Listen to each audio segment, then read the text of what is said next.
Assalamualaikum warahmatullahi wabarakatuh. Waalaikumsalam warahmatullahi wabarakatuh. Alhamdulillahi rabbil alamin. Wassalatu wassalam ala asyrafil anbiya'i wal mursalin wa ala alihi wa ashabihi wa azwajihi wa zurriyatihi wa atba'ihi ajma'in. Subhanaka la ilma lana illa ma 'allamtana innaka antal alimul hakim. La hawla wa la quwwata illa billahil aliyyil azim. Rabbi shrah li sadri wa yassir li amri wa halul 'uqdatam min lisani yafqahu qawli. Allahumma iftah alaina bi futuhil 'arifin bik. Allahumma ja'alna min alladhina yastami'una al-qawla fayattabi'una ahsana. Allahumma 'allimna bima jahilna wa anfa'na bima 'allamtana wa zidna 'ilman nafi'an ya rabbal alamin. Rabbi a'udzu bika min hamazati syayatin wa a'udzu bika rabbi an yahdurun. A'udzu nafsi billahi al-'aliyyil 'azim. Bismillah ma syaa Allah la yasuqul khaira illa Allah. Bismillah ma syaa Allah la yasrifu su'a illa Allah. Bismillah ma syaa Allah ma kana min ni'matin fa min Allah. Bismillah ma syaa Allah la haula wa la quwwata illa billah. Wa ba'du. Qala Syekh Musannif Al-Mutarjim rahimahullah ta'ala wa nafa'na bihi wa bi'ulumi fi ta'lim. Muka surat 17. Oleh sebab itu kata Musannif, maka serentak dengan keadaan itu lalu timbullah pula perasaan di hati hamba bahawasanya perkara itu semuanya boleh berlaku kerana tidak sekali-kali mustahil pada pendapat akal yang waras dengan serta-merta, dengan secara spontan. Oleh sebab itu datanglah rasa takut gemetar dalam jiwanya ketika berperasaan yang demikian serta menimbulkan rasa keluh kesah, ketakutan oleh kerana adanya bayangan lintasan hati yang merasakan gemetar takut dan gerun yang menimbulkan kesedaran kepada hamba itu dan menentukan kepadanya satu bukti yang jelas baginya Allah jua yang mengkurniakan kepadanya dengan berbagai nikmat dan tidaklah ada lagi keuzuran ataupun helah pada diri bagi hamba Allah itu. Lalu teruslah di dalam jiwanya dengan hendak berfikir sedalam-dalamnya serta mencari dalil-dalil yang terang. Tiba-tiba seolah-olah ada sesuatu yang menunjukkan kepada hamba itu ketika mana datangnya bayangan di hati yang tersebut terus tertusuklah dalam dirinya dengan perasaan keluh kesah yang tak terpana ia lagi. Lalu ia pun memikirkan cara mana jalannya untuk terlepas dan beroleh aman selamat daripada perkara-perkara yang telah menimpakan ke dalam hati sanubarinya atau apa-apa yang didengar dengan telinganya. Maka hadirin sekalian, syukur Allah Subhanahu Wa Taala limpah kurnia dia, anugerah dia semata-mata masih memberikan kelangsungan kita boleh berada atas muka bumi ini. Alhamdulillah, limpah kurnia Allah Ta'ala juga daripada dia semata-mata. Tiada bersekutu dengan sesiapa yang menzahirkan kita atas muka bumi ini. Melalui mak ayah kita Islam, dengan limpah kurnia dia kita dapat Islam. Alhamdulillah, Islam kita dapat pula dibesarkan kita dalam keluarga Islam, masyarakat Islam, dalam suasana yang Allah Ta'ala limpah kurnia dia memberikan kita kemudahan untuk ikut ajaran Islam, tinggalkan larangan dalam agama Allah Ta'ala ni.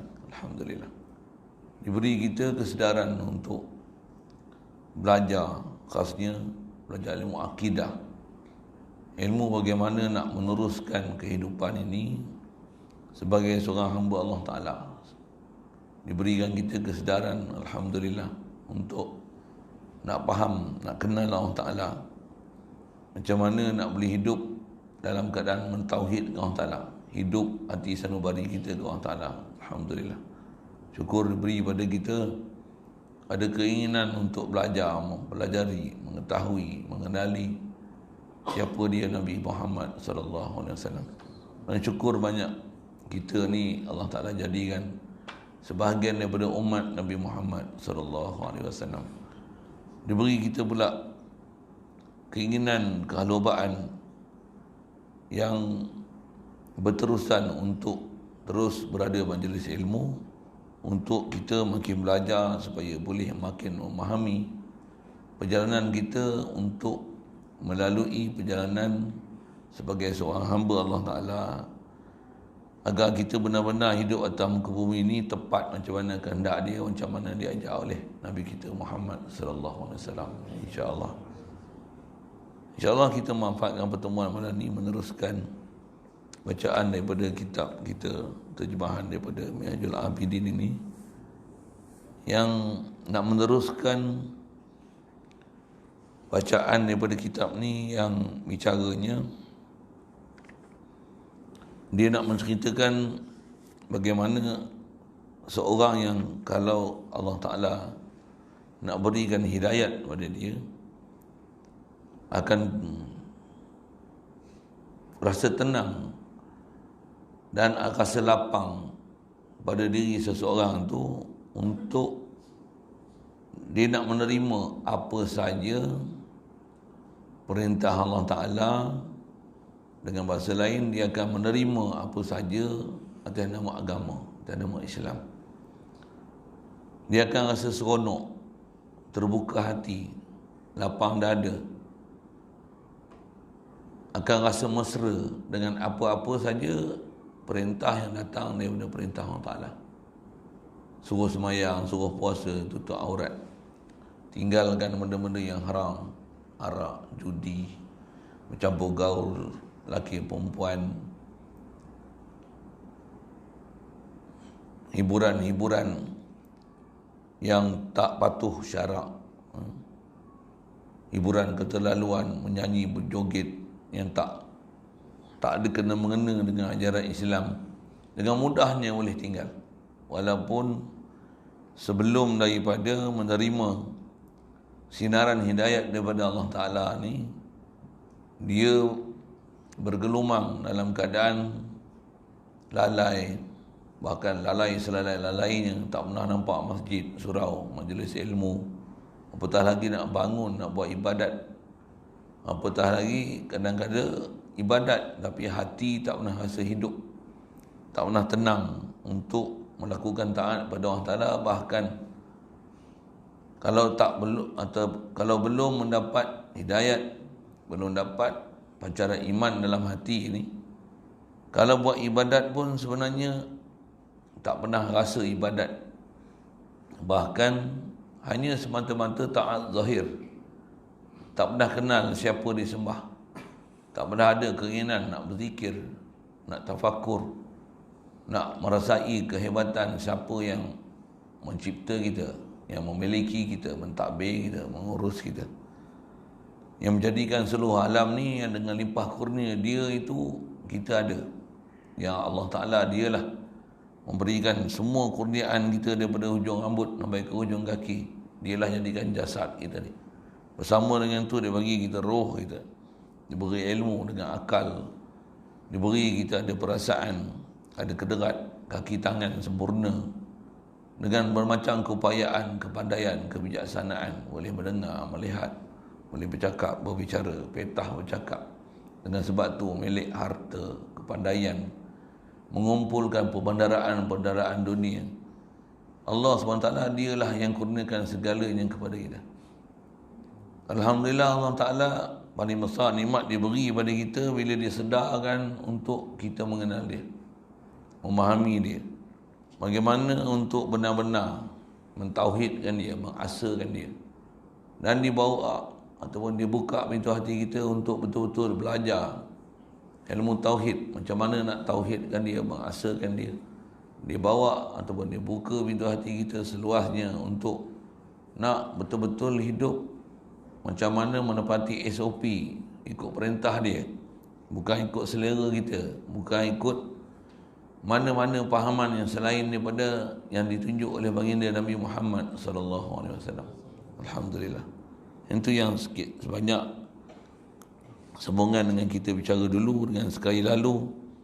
Saya baca tadi yang kalau orang yang dah dibukakan pintu hati dia oleh Allah Ta'ala ni, dia mesti tak boleh senang duduk. Dia mesti akan rasa tak selesa selagi dia belum boleh berada di jalan yang sebenarnya untuk melayakkan dia ni hidup sebagai hamba Allah Ta'ala yang taat patuh dalam keadaan mengikut titah perintah Allah Ta'ala.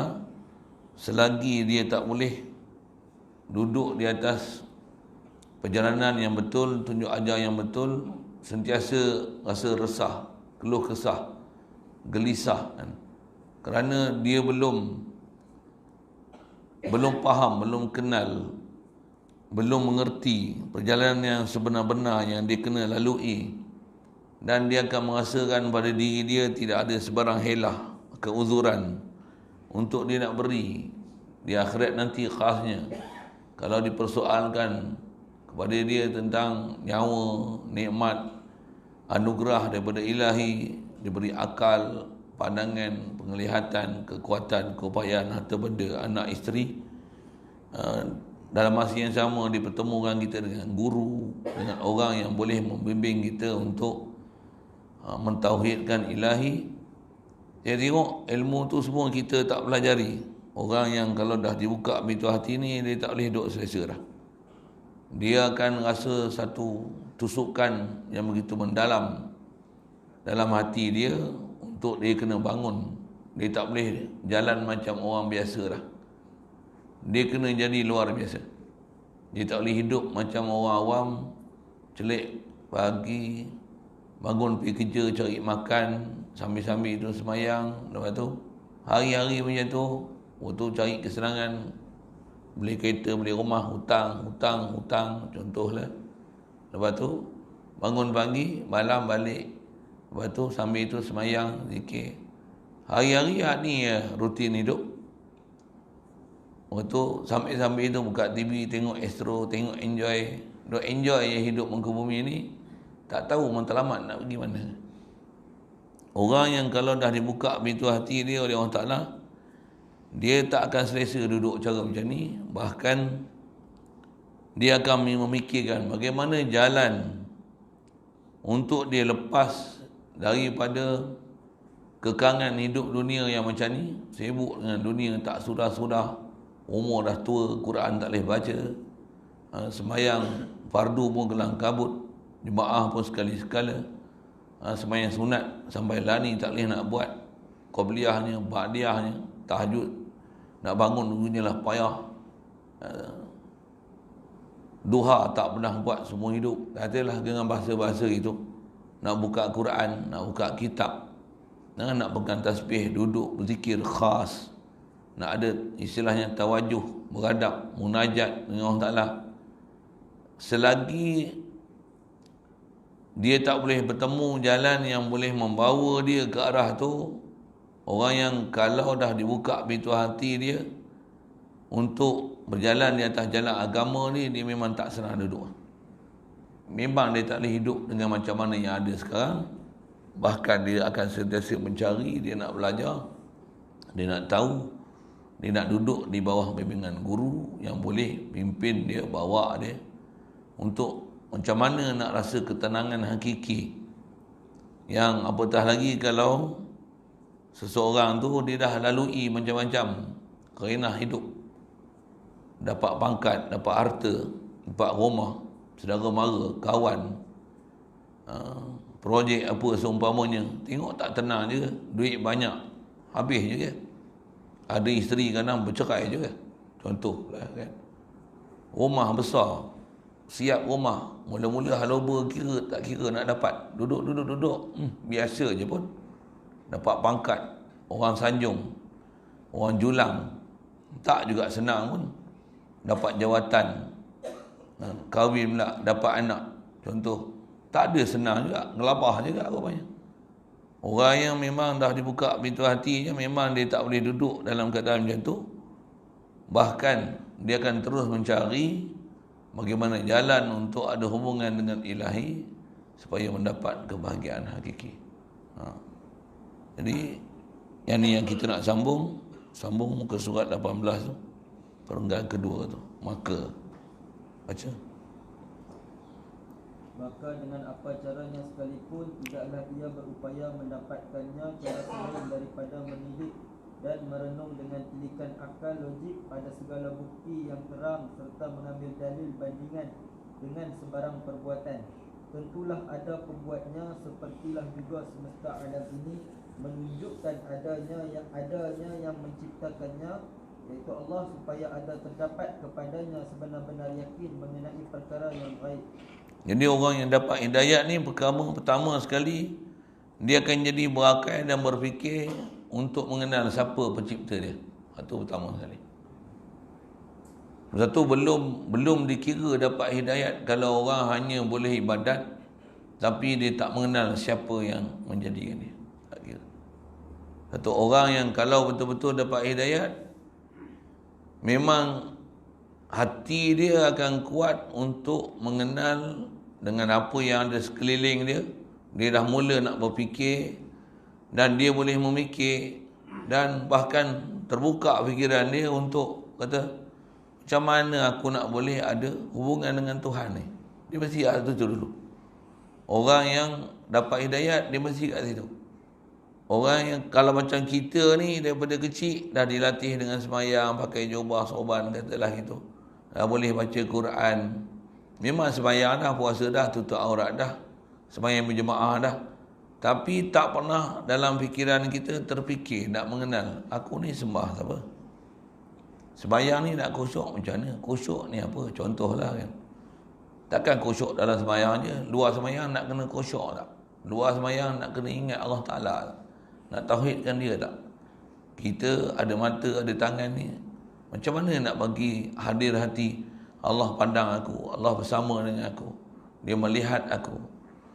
Memang ada banyak benda yang Allah Ta'ala pelihara kita daripada buat benda yang tak elok. Dia tak bagi kita mencuri, dia tak bagi kita merompak, tak ada minum arak, tak ada nombor ekor.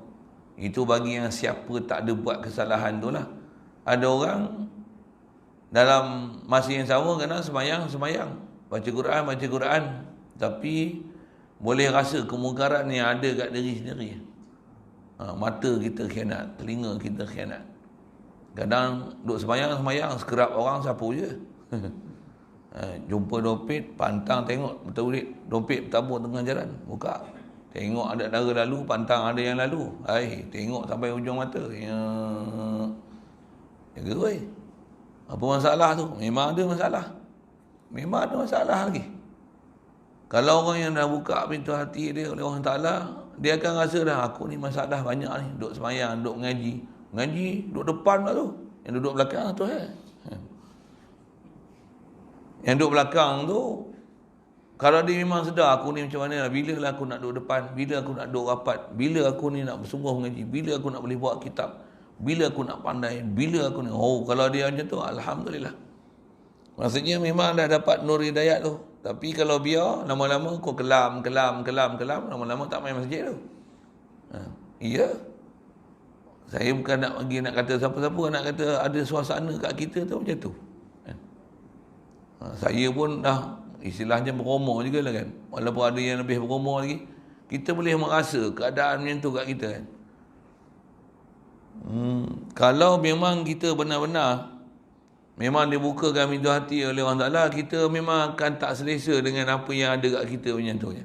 Bahkan apa yang ada kat kita tu memang kita tak puas hati. Bahkan kalau zikir pun, apa yang aku zikir? Kalau baca Quran pun, Aku dapat apa sebenarnya? Dia akan mula fikir tu kan. Nak pergi ke mana aku ni? Kalau aku sedekah pun tak dapat apa. Apa dia? Apa dia? Dia dah tak boleh duduk biasa dah. Dia memang akan jadi luar biasa. Akan benda ada sesuatu yang membangun dengan dia. Khas dia nak mengenal pencipta. Dan memang orang yang memang dapat hidayah ni, dia mesti akan bermula dengan mengenal Allah Ta'ala. Mesti. Kalau hanya perubahan yang berlaku, sekadar pakai jubah, pakai sorban, contohlah. Tu kalau lelaki, kalau perempuan ni takkan pakai tudung, pakai burdah, belum lagi. Belum lagi. Pasal bermula hidayat ni bukan dengan perubahan zahir. Dia perubahan hati tu.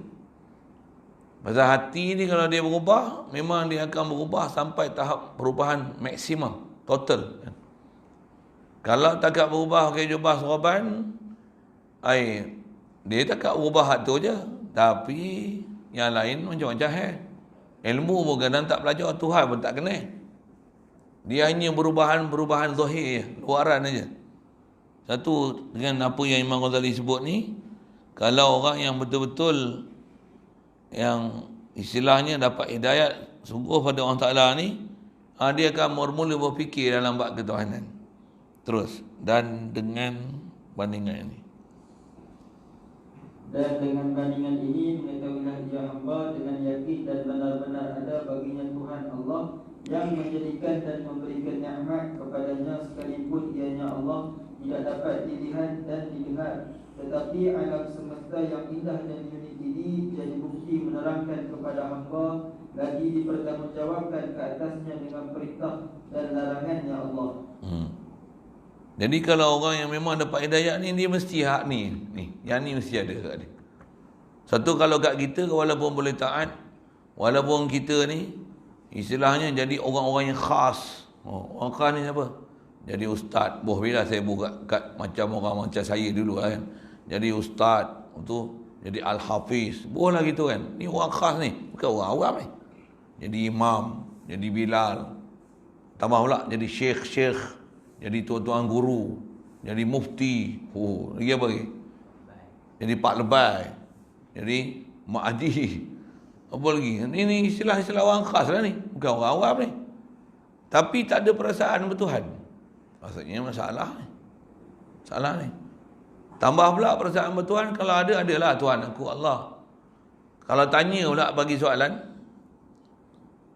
mau kenal Allah, tambah pula sebut la ilaha illallah. Pasal dasar kita bila sebut bab mengenal Tuhan ni, ilmu paling besar kita adalah mengenal Allah Ta'ala.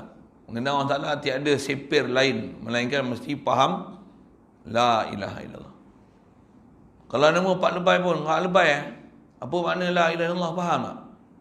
Tiada Tuhan disembah melainkan Allah. Apa maknanya? Berhala tokoh ni bukan Tuhan. Yang Tuhan ni hanya Allah Ta'ala.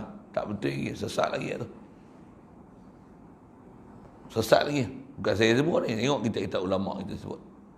Kalau takat kata berhala tokoh apa ni bukan Tuhan, Allah je Tuhan, faham tu salah. Ini pembohongan atas ilmu. Ni nama ni jahil bukan biasa ni, jahil murakkab ni. Maksudnya kau tak faham siapa Allah Ta'ala. Tak faham la ilaha illallah tu apa dia. Tak faham lagi. Tak faham lagi namanya tu. Dia tak faham tu lah kita rasa selesa je. Apa dia? Aku kan sembah tokoh, aku kan sembah berhala. Okey what? Mati pun mati dalam iman. Siapa? Tuhan aku Allah, Nabi aku Nabi Muhammad. Dan kita rasa tenang tu, yang relax je, duduk belakang pun tak apa, duduk luar pun tak apa, sambil saya okok dengan kuliah apa. Aku tak sembah tokoh. Okey what? Bunyi orang putih lah sikit. Pasal apa tu? Dia rasa selesa dengan apa yang ada, dan pahaman dia dalam bab ketuhanan tu, dia rasa dia dah mencapai satu tahap, padahal dia tak pernah belajar pun siapa dia orang Ta'ala. Tak pernah belajar pun. Kitab apa biasa khatam? Kitab akidah. Dia sebut tak? Tok guru mana yang biasa beradab? Mengajar kita macam mana hubungan kita dengan Allah Ta'ala. Macam mana nak berhubung dengan Allah Ta'ala. Macam mana? Kalau kata berzikir tu, zikir maksudnya ingat apa yang kita ingat dengan Allah Ta'ala. Macam mana nak ingat Allah Ta'ala tu macam mana? Kalau sebut mulut bukan ingat. Itu sebut.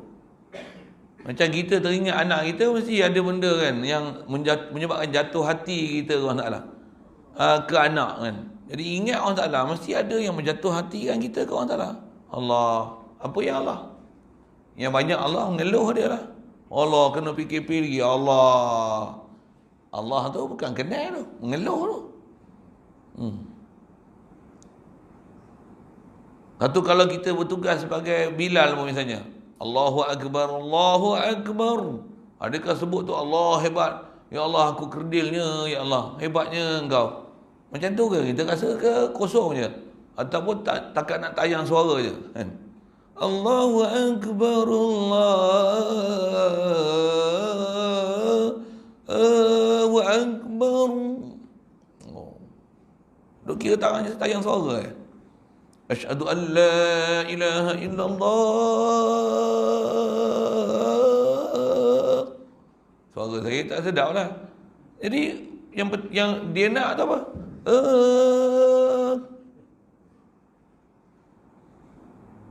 Ini apa maksud? Sorry saya sebut kan. Kasar lah sikit bahasa dia. Apa maksud? Tambah pula azan pun tak betul, sebut pun tak pernah belajar dengan ilmu tajwid betul. Lagu pun sombang satu. Makhraj pun tak betul. Asyhadu anna Muhammadar Rasulullah. Anna Muhammadar Rasulullah. Benda kan sebut. Ya Rasulullah. Ya Rasulullah. Ya Falah. Qad qamatis salatu. Qad qamatis salat. Apa ni? Kau sebut apa ni? Oh, sorry sikit saya punya bahasa tu kasar sikit tu. Allahu Akbar, Allahu Akbar, la ilaha illallah. Allahu Akbar. Keras batu, kayu Apa kau sebut? Kau sebut apa? Kau doa apa tu? Kau minta apa tu? Mana kita punya perasaan kita dengan Allah Ta'ala tu mana? Doa tu, ati sayyidana Muhammadanil wasilata wal fadilah. Apa perasaan kita kat Nabi Muhammad tu? Sebut la ilaha illallah, la ilaha illallah tu. Kalau tak ada, jadi apa kita punya Islam ni? Iman passion apa kita ni? Lepas tu kita baca kitab macam ni antuk kepala kita lah. Saya sebut ni pertama sekali saya sendiri lah kan. Mana iman kita? Mana lifestyle kita? Kata nama Islam tu macam mana? Syariat kita dari satu sudut yang kita dah ikut perintah Allah, alhamdulillah. Tapi adakah kita sedar yang kita bersyariat tu di atas kerana siapa kita bersyariat? Kalau sembahyang tu di atas kerana siapa kita sembahyang. Memang kita dah hafal lama dah lillahi ta'ala, lillahi ta'ala, lillahi ta'ala. Puasa pun lillahi ta'ala, lillahi ta'ala. Itu hafal. Macam mana lillahi ta'ala tu? Macam mana yang kata mukhlisin lahuddin? Yang kata sama surah ikhlas. Ikhlas tu mesti tauhid Allah Ta'ala. Ahad, qul huwallahu ahad, baru ikhlas. Macam mana ikhlas tu? Kalau orang yang memang nak dapat hidayah ni, dia buka. Dia akan terfikir macam mana nak faham perintah Allah, larangan Allah Ta'ala. Tambah pula, bila dengar pula ada hukum-hukum, yang ni salah ya, yang ni salah ya, memang aku tak pernah belajar dulu, astagfirullahaladzim, banyaknya salah aku, banyak salah ni. Kalau orang yang memang faham perjalanan agama, dah buka pintu hati, dia akan sedar apa salah dia. Lepas tu apa? Mesti dia akan nak bangun, mula dia nak keluarkan diri dia daripada ni kepompong kebodohan ni. Bila bahasa kita. Kepompong kejahilan ni. Tu bahasa-bahasa sastra sikit lah kan. Kepompong kejahilan.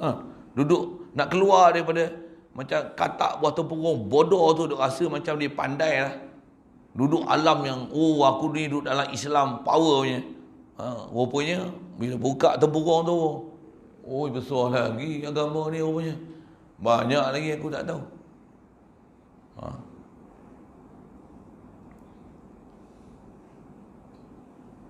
Jadi kalau orang yang dibuka pintu hati itu, memang dia takkan berpuas hati dengan apa yang ada.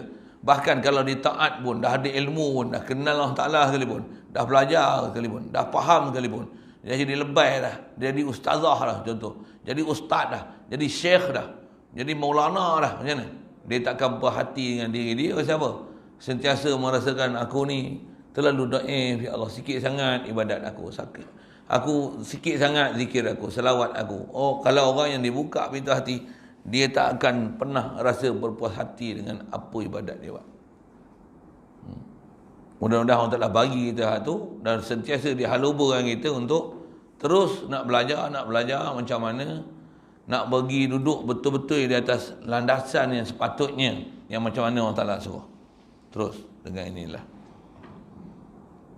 Inilah diambil titik renung, hajat dan dalil untuk menempuh halangan yang sukar lagi rumit, apabah yang mula-mula mesti dihadapinya bagi melalui ke arah ibadat, iaitu halangan ilmu makrifah yang jelas, supaya terdapatlah keadaan pekerjaan yang makrifah itu dengan suluhan ilmu yang mantap lagi yakin, serta membetuli dengan hakikat yang sebenar-benarnya.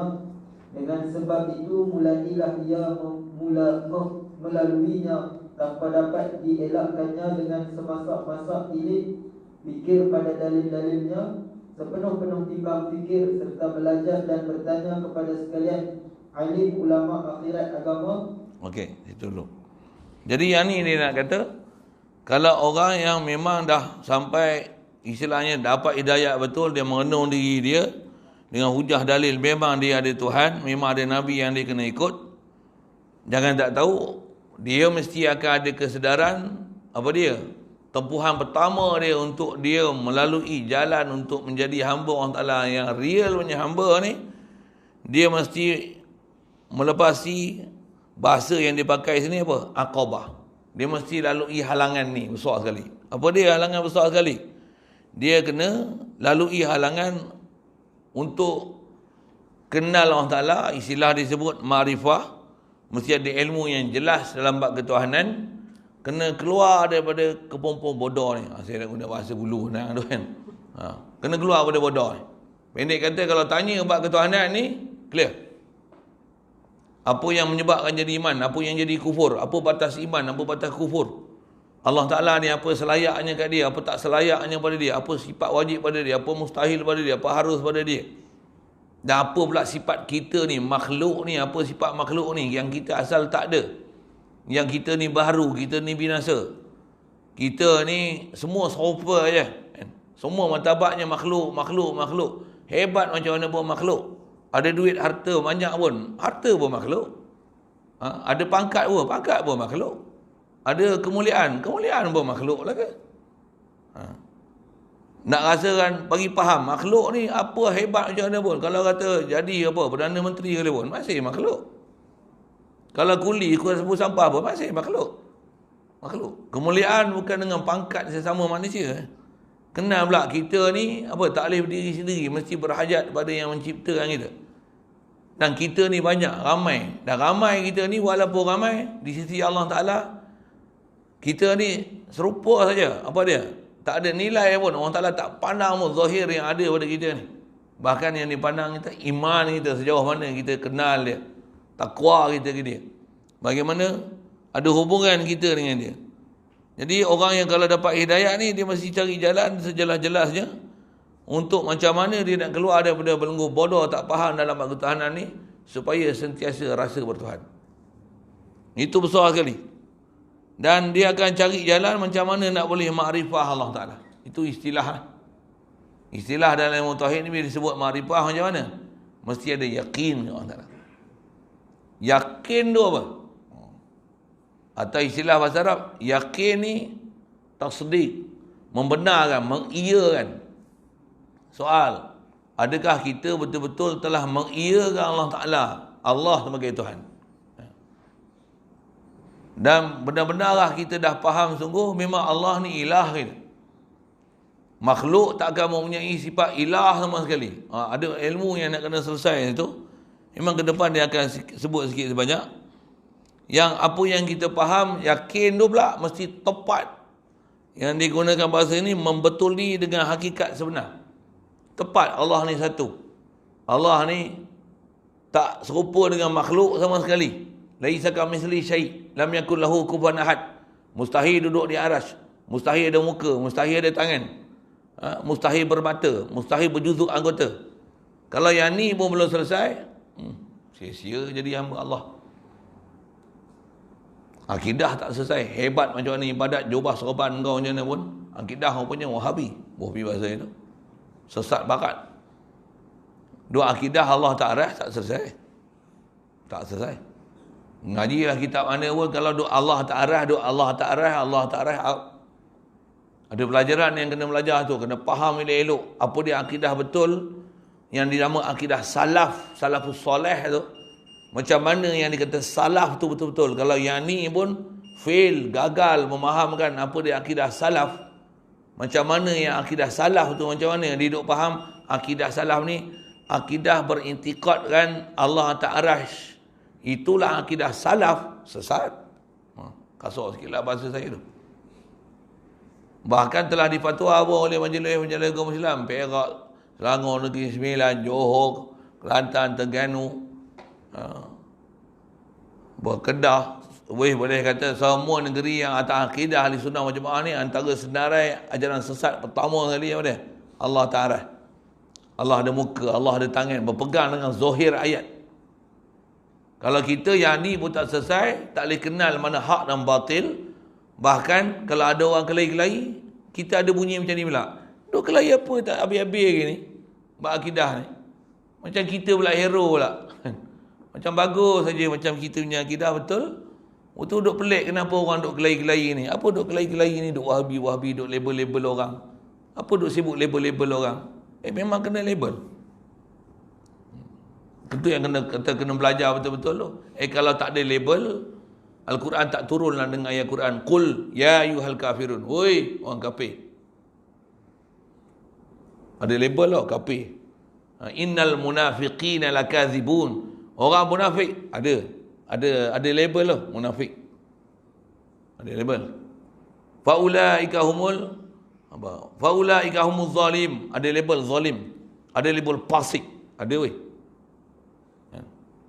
Cuma kaedah kita tak diajar untuk jumpa orang boleh label. Tapi diberi kat kita ni kriteria dia. Ni mukmin, ni munafikin, ni kafirin, ni musyrikin. Yang ni zalimin, ni fasikin, ni salihin, ni saimin, ni zakirin, ni ghafilin. Semua ada label eh. Tuan-tuan pergi pasar raya ada label tak? Tuan-tuan beli sardin kosong je ke ada label? Nak bertugas pun ada label kan? Ni pengerusi, ni Tok Imam, ada label ke tak ada label? Ada. Bukan saja label and level. Tengok semua jawatan ada. Takkan ada jawatan, takkan kata mana boleh label. Oh, tak boleh panggil lah tu. Suami, isteri tak boleh, diam. Anak, bapa, pak long, pak ngah, diam. Itu. Semua ada label lah label. Pasal ni pahaman, ada satu pahaman yang dia nak cuba murnikan orang ramai supaya jangan melabel-label golongan sesat ni. Kata dia, apa duk label-label? Kita ni duk sibuk label-label orang. Kita bukan sibuk label orang pun. Tapi kalau dah sesat, memang sesat lah. Orang macam ni memang lah dia sesat. Kita takut label dia bubuh nama Wahabi ke, bubuh nama Syiah ke, yang sesat lah. Yang ni golongan pluralisme. Apa lagi nama? Liberal. Kalau kita tak kena, pada kita serupa je. Yang ni yang dapat ketuanan paling besar. Pasal kita, titik tolak kita nak tengok khasnya dalam atas nama perjalanan Islam, perjalanan agama. Nak tengok kita ni di atas akidah yang sahih ataupun tidak, ataupun benar tak benar Islam kita, tepat tak tepat SOP kita, nak jadi nama Islam tu, besar di akidah. Kalau kita nak berjuang, mesti berjuang atas jasa akidah. Bukan berjuang atas semata-mata dapat sokongan. Kalau nak kira sokongan, dulu 22 bulan tu dapat sokongan. Betul ke dia? Kalau ke depan ni ada pilihan raya, tengok menang. Adakah yang menang tu dapat sokongan ramai daripada rakyat? Adakah yang tu di atas jalan kebenaran? Dia tak seperti yang setiap yang menang tu adalah benar. Tidak. Kan dia? Tak setiap yang menang itu adalah benar. Taklah setiap yang memerintah tu adalah benar. Boleh faham saya cakap apa? Zaman Islam dulu pun Bani Abbasiyah, Bani Umayyah, Bani Abbasiyah hujung dia, pemerintah dia Mu'tazilah weh. Maksudnya taklah orang yang memerintah, orang yang menang boleh mendominasikan kerajaan mesti di atas jalan yang benar. Belum tentu. Walaupun dia ada mufti, ada orang ni, ada pejabat agama, apa-apa, kadang-kadang apa yang diwartakan untuk kita ikut, sewel. Tengok. Kasar sikit lah ayat saya ni kan. Tapi inilah hakikat yang kita kena faham. Yang tu yang kita kena mengaji sungguh-sungguh, kena kenal apa yang hak dan batil. Jangan bila berubah kerajaan, kita pun berubah sama. Tak? Kita ni berubahlah kerajaan dalam dunia pun, pemerintah sekalipun. Kita di atas tetap la ilaha illallah Muhammadur Rasulullah. Cuma suluh macam ni. Betul ke kita ni di atas la ilaha illallah Muhammadur Rasulullah? Esok dapat ayam 10 ekor, piung tak main masjid. Baru ayam tu kan, belum ada lagi. Dajjal lagi tuan-tuan, lagi Dajjal. Ada orang bila PKP tak boleh main masjid, dia wa'ad macam mana? Hore, tak payah pergi masjid. Ada. Pada dia pergi masjid ni terseksa. Kalau orang ada iman macam mana? Allah, tak lagi masjid pula dah. Ish.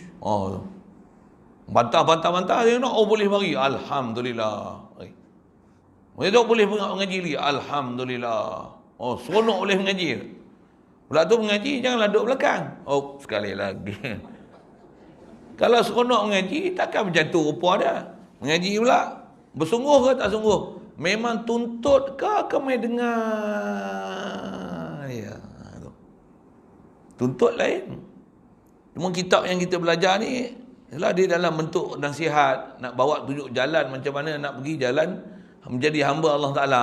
Bentuk dia macam ni . Dia taklah kata apa, bahas dia ilmiah macam ni, disiplin ilmu macam ni. Dia ada tempat dia akan bicara tu. Pasal yang ni pun kita masih peringkat awal kitab, dia nak tunjuk orang yang kau dapat hidayat macam ni keadaan dia. Tapi asal kita nak bicara ni dengan apa yang kita duk baca saat ni nak menunjukkan apa? Besar sekali perjalanan untuk seorang tu, betul perjalanan Islam dia. Kalau kata selama ni pun duk gelong tak mengaji apa-apa, tambah pula kalau dia main sembahyang sekalipun, berjemaah sekalipun, nak tengok betul tak betul, tengok akidah. Lulus tak lulus akidah fahaman la ilaha illallah. Lulus tak lulus? Tak lulus, wajib tobat ngaji lain. Walaupun sembahyang dah. Sembahyang tu bagus dah satu suku. Satu sudut bagus dah. Ada orang tak sembahyang, satu hal. Dah sembahyang, dah berjemaah, bagus dah. Boleh tutup aurat pakai jubah, kesubuhan, bagus dah. Jemaah pun tak tinggal, bagus dah. Subuh-subuh boleh mari, bagus dah. Akidah macam mana dengan Allah Ta'ala? Mau faham nak apa nak nafi, nak isbat? Tu istilah. La ilaha illallah. Nak faham? Ilah Tuhan ni apa? Tu saya sebut tadi, kalau duk faham la ilaha illallah, duk kata apa? Bahala tokong apa semua ni bukan Tuhan. Yang Tuhan ni Allah ya.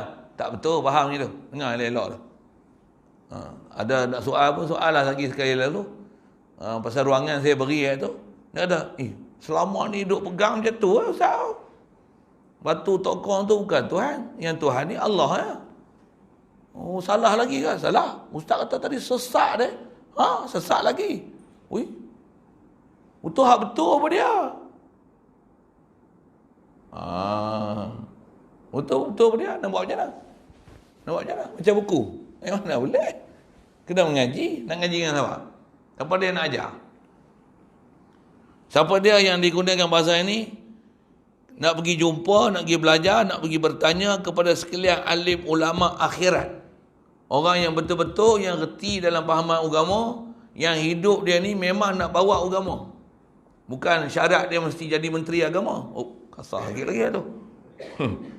Bukan syarat dia mesti jadi mufti. Tidak. Bukan syarat dia mesti ada PhD. Tidak.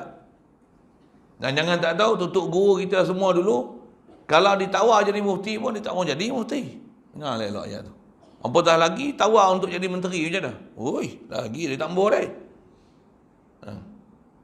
Arwah Patih dulu takkan jadi ahli majlis fatwa tu pun majlis agama mengadak dia berapa kali. Bagi ayat-ayat yang sampai dia tak boleh nak tolak dah, kata dia, tak faham lah kalau itu Patih setuju lah. Saya dapat arwah. Saya tahu lah. Duk tawar dia gini, dia tak boleh. Tu bangunan yang majlis agama bagi, duk tanah tu bukan tanah wakaf, tanah pondok tu. Tanah pondok Patih ni lah. Bila majlis agama nak bagi tak? Dia takut terima duit kerajaan siapa? Sekali dia bagi ni, kaki dia sebelah dah masuk kat kita. Kita nak buat apa-apa semua kena ikut dia. Dia tak guru nampak jauh mana dia. Habis-habis dia kata kita bagi ni lamsam Tok Guru. Lamsam tu benda tak apa dia. Lamsam ni kira bagi lah buat bangunan 2 tingkat tu. Tu lagi tengok ada bangunan 2 tingkat tu jadi dewan lah ni. Majlis agama bagi tu, Baitul Mal bagi tu. Berapa ribu pun tak tahu lah. Apa Baitul Mal bagi, tapi buat Cina, tu suku. Tu suku. Baitul Mal bagi, tapi buat Cina, kan pelik lagi kan. Patutnya macam masjid lah, masjid. Tapi kontraktor Cahaya Anwar Alik. Kenal ni, tak ada orang silap nak buat kan. Tu satu hal lah. Jadi, bila buat tu, dia kata, ni saja nak bagi lah, bagi patih. Tak apa lah, nak bagi saja, tak apalah. Tanah ni pun bukan tanah patih. Dia nak bagi. Bagi dia tak nak kait langsung. Kena ikut kitab dia kan, selibas dia kan. Tu nak bagi atas nama, bagi bangunan ni kaki sebelah masuk. Untuk kawal kitab apa kami nak baca, patih dia tak boleh. Dia reti. Perjalanan agama ni betul-betul dia reti. Kitab apa nak kena baca, nak kena ajar, gini, dia reti. Orang tak faham tu, mujur dapat bantuan. Tak tahu kena jadi lembu tarik hidung. Ikut ni, kitab ni tak boleh baca. Baca ni, ambil SPM. Ambil SPM, habislah kitab pondok. Habis. Kena ambil stam, hak ni. Belajar ikut selibas gini. Habis ya, dapat CJ, belah habis. Tak ada nak ngaji pondok. Ngaji stam apa dia sangat. Semata-mata nak periksa lah.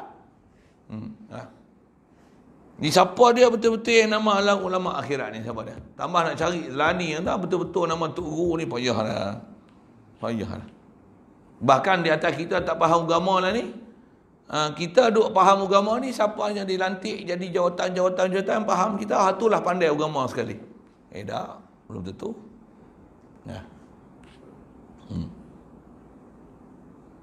Jadi kalau orang yang memang faham perjalanan nak pergi ke Allah Ta'ala ni, dia memang akan cari sungguh-sungguh dan dia akan kenal sungguh-sungguh, pergi cari, faham sungguh-sungguh siapa dia yang panggil Tok Guru dan ulama-ulama akhirat. Terus.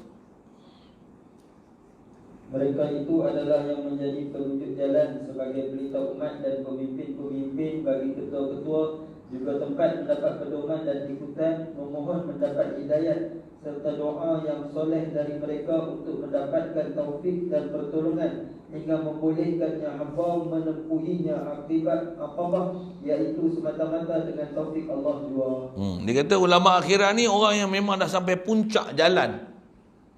Dia dah duduk tempat yang sepatutnya dia kena duduk, dia reti sungguh-sungguh macam mana perjalanan hidup ni, nak pergi jalan, nak ke Allah Ta'ala tu dia reti. Bukan sekadar nak jadi hidup makan gaji.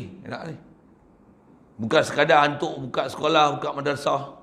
Lepas tu, ambil yuran ni untuk survival dia nak hidup. Itu bukan dia. Tambah pergi belajar masuk universiti ni, dapat CJ, dapat jawatan. Hanya semata-mata untuk dapat pendapatan. Bukan dia. Ulama akhirat ni mana ada, semua mastur, semua tersembunyi, tutup, tak kenal pun kan. Tutup guru yang betul-betul ni, bukan kenal. Kalau arwah Fatih dulu kalau sebut Tok Guru kita biasa kenal. Ada orang sampai lah ni tak kenal Fatih siapa. Orang meninggal lah. Dan jangan tak tahu, dia pun masyhur bila dia meninggal orang kenal. Ada orang tuan duduk kawasan Gerik, Gelah Hulu, Lenggong, buah dekat-dekat tu, Baling ke jauh mana pun. Tak bisa kenal Fatih. Tak bisa kenal. Sampai lani pun tak kenal siapa dia. Bayang ni, Tok Guru besar tak kenal. Kenal lagi Sudirman kenal. Sikit pasal kawan tu pun mati lah.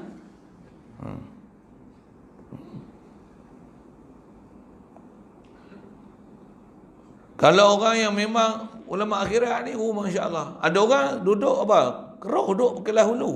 Tapi tak biasa jejak kaki pergi pondok. Tak biasa jejak kaki. Tak biasa nak pergi kata, aku ni nak pergi ngaji. Kat pondok ni, Patih ni duduk ngaji apa dia lagi? Tak pernah ada dalam fikiran lah.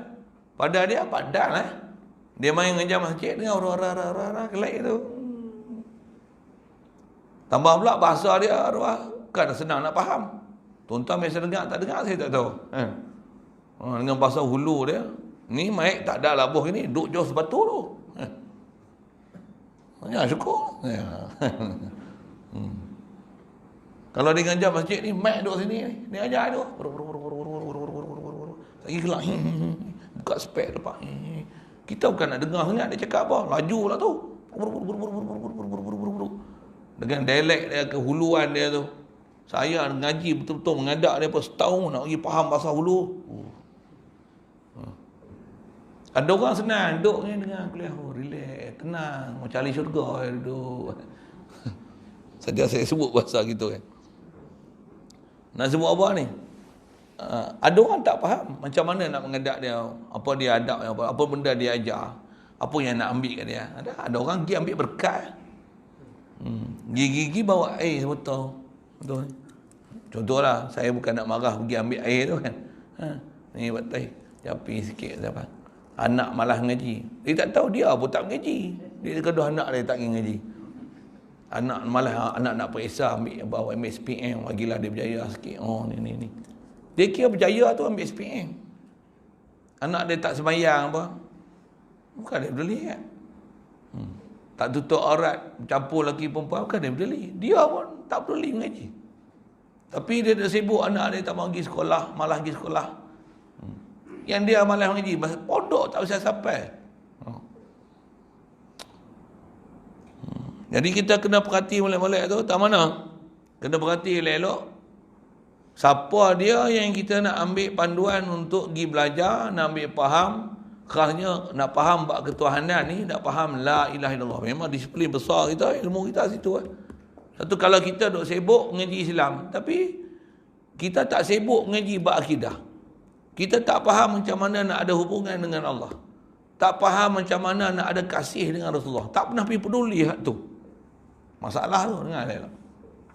Tak pernah pergi belajar macam mana nak faham bab akidah tu besar sekali. Mana yang betul, mana yang salah, mana yang ni istilahnya boleh keluar daripada Islam. Oh, takut tengok tu. Tambah zaman lah ni tuan, ada benda-benda yang salah, tambah pahaman duk kata Allah tak arah ni. Oh, dia dah jadi bala besar lah. Lebih daripada bala Covid lagi. Nak tahu. Covid mati belum tentu masuk neraka. Tapi kalau mu nak kata Allah tak arah, mapuh, malah tak true deh. Ya. Bahkan ramai orang yang tak pasal mengaji, tambah anak-anak muda kita lapis belakang ni, pergi sekolah pun duk ajar hak tu, pergi usrah belajar hak tu, tu. Pergi universiti pun belajar hak tu. Habis kita duk sebut, kalau saya duk sebut gini ni,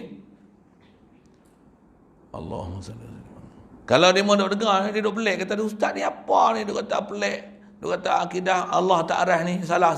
Dalam Quran mau kata macam tu. Oh. Ramai orang macam tu. Bukan sikit kan. Jadi maksudnya kalau yang tu faham akidah dia sembahyang tu, selama ni duduk sembahyang ke mana? Dia puasa apa dia? Apa fahaman ni dengan Allah? Dia faham apa la ilaha illallah ni. Yang la ilaha illallah tu la mustaqdi an kulli ma siwahu wa muftaqiran ilahi kullu ma adahu. Allah ni tak hajat pada sesuatu pun. Bahasa pendek dia, Allah tak hajat pada sesuatu. Allah ghani. Makhluk ni fakir ke Allah Taala.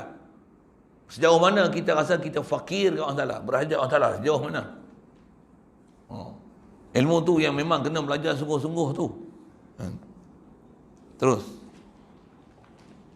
Dengan demikian hasillah kepadanya hamba ilmu yakin dengan perkara-perkara yang gaib, iaitu sebenar-benar ada baginya Tuhan Allah yang Esa, tiada bersekutu baginya. Dialah juga yang menciptakan dan memberikan ke atas dirinya dengan segala nikmat-nikmatnya Allah. Yang kali dalam kurungan tu tak baca tak apa, dia jadi ganggu sikit. Jadi kalau orang yang memang dah faham apa sepatutnya dia pergi belajar, pergi faham siapa dia Allah Ta'ala ni, besar ilmu dia, la ilaha illallah ni, dia akan dapat yakin dengan sebenarnya ayat Allah ni dialah saja bersifat ketuhanan, makhluk tak sifat ketuhanan. Bukan berhala saja bukan Tuhan. Makhluk ni tak akan duduk martabat ketuhanan sama sekali. Makhluk ni selagi nama makhluk tak boleh jadi tempat bergantung. Makhluk ni kita ambil atas jalan sabab. Yang tu peraturan Allah Ta'ala bagi jadi, sunnah dia yang dia bagi jadi alam ni atas ada sabab musabab. Lapar makan, dahaga minum. Gelap buka lampu. Tapi akidah kena belajar suku. Apa dia? Allah bagi kenyang aku, Allah bagi rezeki aku, Allah bagi hidup aku. Hidupkan aku ni bukan makanan, bukan minuman, bukan oksigen. Allah bagi hidup aku. Walaupun lapar, tak akan boleh nak hidup, melainkan kena makan. Walaupun makan, bismillah, aku makan dengan nama Allah. Aku makan ni alhamdulillah. Allah yang bagi rezeki aku, Allah bagi kenyang aku. Allah yang sediakan makanan aku. Tak ada satu pun yang kalau dah dia tentu yang terlepas daripada aku. Dia yang bagi minum aku, dia yang hilangkan dahaga aku. Bukan air hilangkan dahaga aku. La ilaha illallah. Mesti clear tu. Kalau tu tak clear, tak kerti lagi. Fahaman mak ketuhanan, tak kerti lagi. Tambah orang kata, minum air. Minum air hilang dahaga. Lah. Takkan Allah kau. Oh, parah itu. Oh, teruk. Dan akidah macam ni tu memang tak ada siapa nak ajar lah. Saya berani kata dengan bahasa itu. Tak ada siapa nak ajar lah. Kalau kita dengar tu, macam kalau kita pernah dengar mengaji dulu duk dengar, Tok Guru dulu duk mengajar. Ni payah. Nak dengar perkataan apa? Bila kita motong, yang memotong tu bukan pisau. Pisau ni alat untuk potong. Lalu kok pisau. Yang memotong hakiki al-qati' huwa Allah. Api bukan mengangus. Yang mengangus Allah Ta'ala. Api ni laluan ni untuk hangus. Allah Ta'ala tak hajat pada api pun untuk hangus. Dia boleh bagi hangus. Kun fayakun dia. Tapi dia bagi lalu kok api. Kalau nak bagi hangus pun mesti kena ambil api cocoh. Tapi yang bagi hangus apa? Allah. Tu kita punya akidah tu. Siapa dia nak ajar, nak bagi pulih balik akidah kita ni supaya balik ke Allah. Allah ni ilah tu. Macam mana fahaman tu nak pergi betul. Kalau tak biasa belajar tuan-tuan, tak ada lah. Memang kita akan belajar, kita akan menghukumkan, kita akan hanya beriktikad dengan hukum adat ni lah. Hukum adat ni apa dia? Makan kenyang. Ada duit, senang lah kita. Duk faham senang dengan ada duit. Makanan banyak, takut apa? Makanan banyak. Memang tak takut. PKP 10 tahun pun tak takut simpanan banyak. Kita duk bergantung dengan harta tu. Kaedah kita walaupun harta bilion-bilion, macam mana? Hati ni, ma fi qalbi ghairullah. Tak ada dalam hatiku selain pada Allah Ta'ala. Yang tu sebabnya. Bahkan ada orang susah, tak gentar kita untuk kita bantu orang yang susah, keluarkan duit kita, habiskan duit kita sekalipun. Orang ni memerlukan. Kita yakin setiap kita belanja, takkan ada orang Ta'ala sia-siakan. Bahkan kalau habis tak ada di tangan pun, tak mustahil dia nak beri kita daripada jalan mana yang kita tak pernah sangka dia akan bagi. La ilaha illallah. Siapa dia nak ajar akidah macam ni? Siapa dia? Betul tak? Bukan sedang nak jumpa. Dan bukan saja dia ajar macam tu, dia pun hidup macam tu.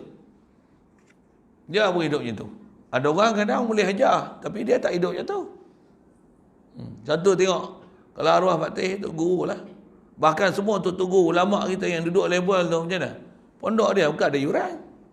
Yuran pun sabit nama pendaftaran RM50. Duk RM50 tu. Api air apa tak minta langsung. Belanja mu lah. Mengajar. Sekupang tak minta kamu. Bahkan RM50 tu zaman saya masa duk mengaji arwah tu. Ada orang tak bisa belajar, tak bayar. 50 sekupang pun tak bisa belajar. Tak bisa bayar. 10 tahun duduk pondok tak bisa bayar sekupang pun pondok. Dia tak biasa minta hutang pun. Mu hutang. Tak ada pasal. Tak biasa minta. Bubuh tu buh syarat. Tu pun pasal nasihat orang kata dia kena buh agak harga teh. Oh, ya dah. Sagi bubuh peri dia tak kena bayar apa nanti dia orang tak ada nilai. Dia kata ngaji peri. Macam ngaji masjid peri. Ngaji masjid peri tak kena bayar. Tu yang mari pun. Dia lembek. Tapi kalau nak jadi usahawan berjaya, apa? Jutawan dalam masa sebulan. Wow, macam mana? Pendapatan 4 angka dijamin dalam masa 2 minggu. Kena bayar RM25,000 2 jam. Kursus usahawan macam mana? Menyuk-menyuk mari. Kita bagi kuliah free sepanjang PKP. Sebulan. Apa aku makan, mau makan. Mai duduk tu, panggung batu tu. Tak ada siapa mari. Free lah. Tanggung makan lagi. Tempat tinggal lagi. Mana? Tak ada siapa mari. Hak live ada. Tapi kalau yang kena bayar tu, kalau dapat dunia ni, tambah MLM apa tu, tu dia. Habis-habis kena kecing itu, habis duit itu. Masuk saham ke apa ke. Macam mana nak apa, Bitcoin tak Bitcoin, apa balak tu. Tambah pula ada pula apa? Panel syariah kata halal benda ni. Mengenyut-enyut orang kita masuk. Tapi mengaji siapa tak mau dengar. Ya. Jadi di atas nasihat dia supaya dia kata nanti peri tak ada orang pandang. Bubuh agaklah setahun RM50. Tapi kalau tak bayar macam mana? Tak, biasa dia minta. Tak biasa dia minta. Dia bagi duit lagi dah. Dia tengok susah ni. Ngena. Nak balik. Duit tak ada. Tu salah balik. Nak ambil duit. Tak ada makan, kita betul. Tok guru ni. Dia faham apa masalah pelajar dia. Nak cerita apa ni? Cerita tu yang kita kena mengaji dengan tok guru betul. Dan dia akan ajar kita apa dia? Macam mana dia bergantung dia, hidup mati dia dengan Allah Ta'ala. Semua yang ada pada dia pun, memang dia ada hubungan dengan Allah Ta'ala. Dia ajar kita pun macam mana nak kita ada hubungan dengan Allah Ta'ala. Dia atur siap semua, pakaian, minum, makan minum, dia atur semua. Jadual kita nak mengaji, kita apa, peraturan dia macam ni. Supaya kita betul-betul jadi orang beriman.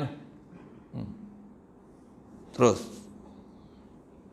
Dan bahwasanya Allah juga yang telah meletakkan kepadanya taklif kesyukuran terhadapnya, diperintahkan dengan khidmat taat, patuh kepadanya sama ada dengan secara anggota zahirnya maupun dengan perlakuan batin, dan ianya juga memberi peringatan berhati-hati tentang kekufuran serta bagi perbuatan-perbuatan penderhakaan. Allah juga menentukan hukum baginya dengan beroleh pahala yang abadi jika ia berbuat taat kepadanya, dan sebaliknya diberikan ganjaran siksa yang berkekalan jika ia melakukan penderhakaan terhadapnya dan berbalik tanah daripada suruhannya. Kalau kita jumpa guru betul, memang guru akan tunjuk kita satu-satu jalan ni. Bagi kenal Allah Ta'ala, kenal Rasulullah, macam mana nak boleh kasih ke Allah, kasih ke Rasulullah, macam mana nak hidup ni dengan bersyariat, dan kita akan cermat dengan apa yang ada kita.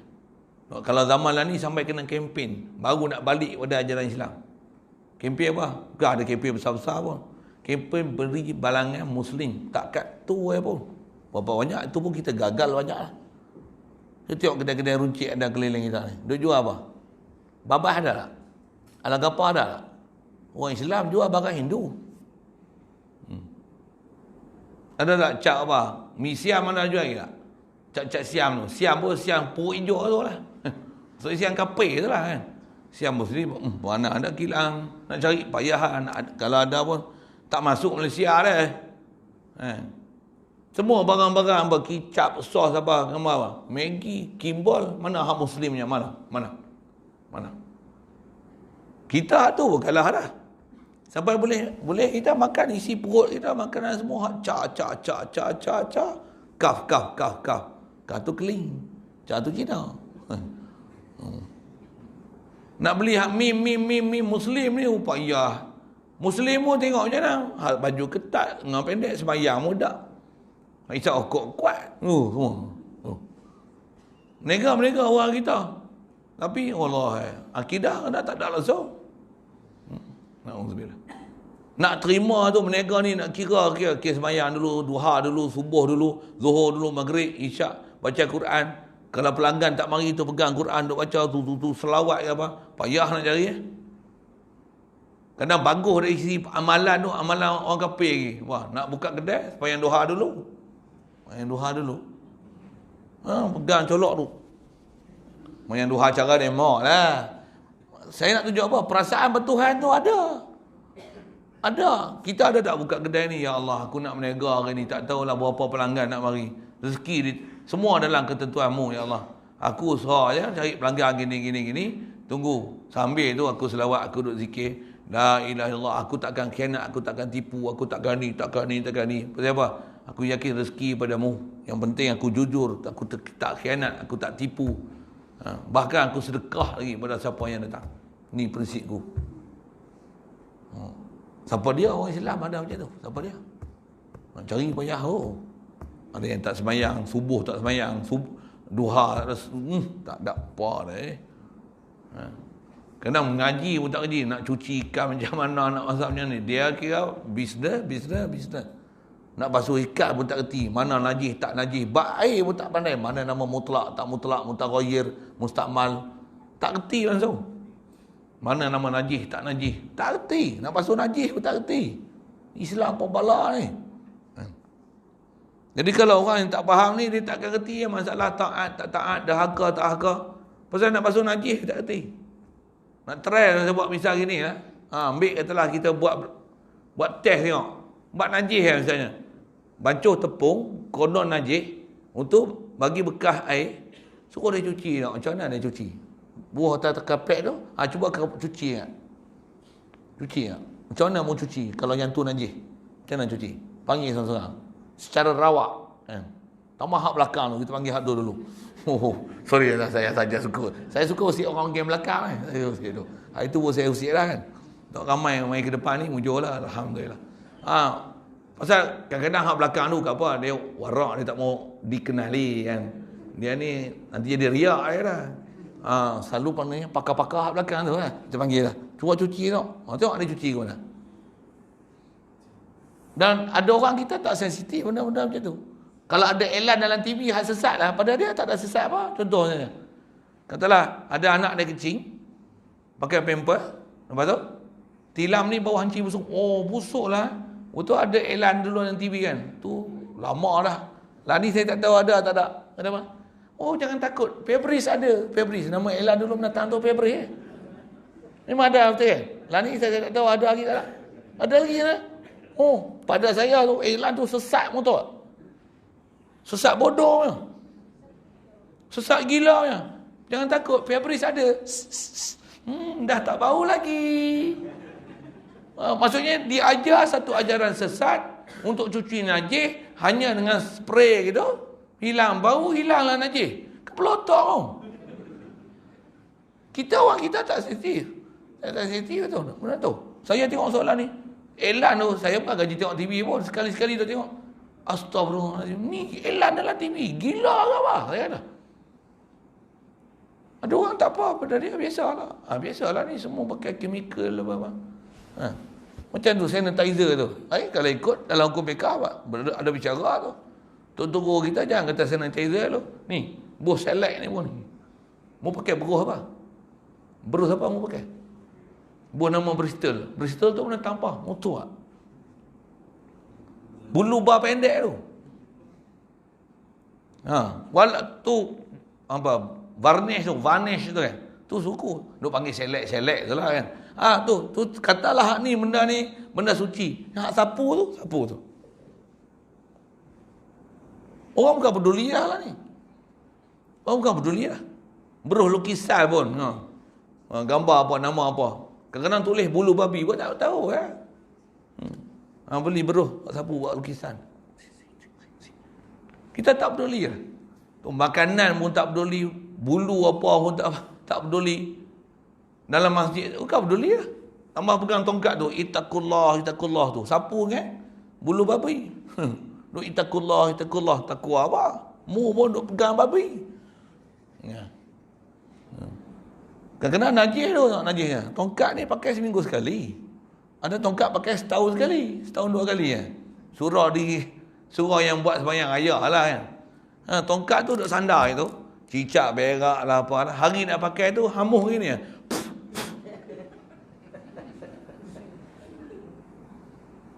Saya nak sebut ni asas Islam tu. Asas Islam tu. Saya bukan cerita PhD yang pelajaran ni. Bab ketuhanan, bab taharah.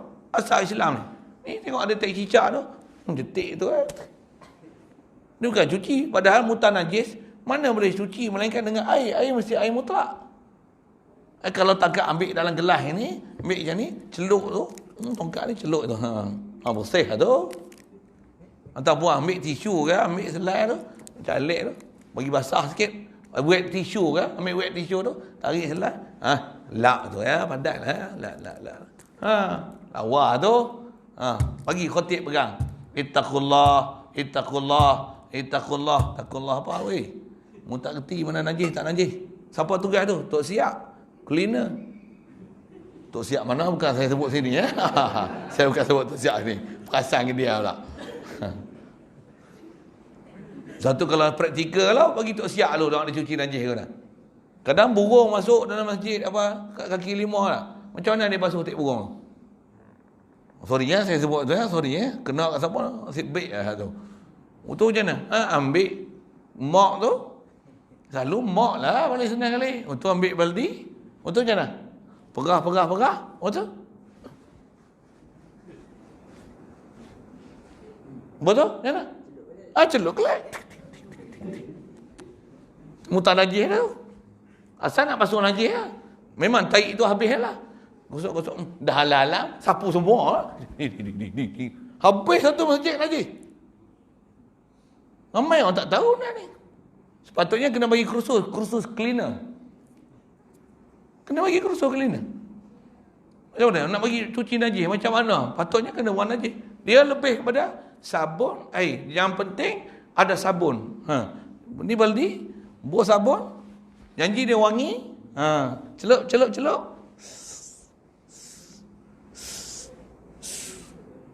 Tak cicak, tak buruk ke apa. Gonyoh sikit tu. Tambah yang ada pulas-pulas siap tu.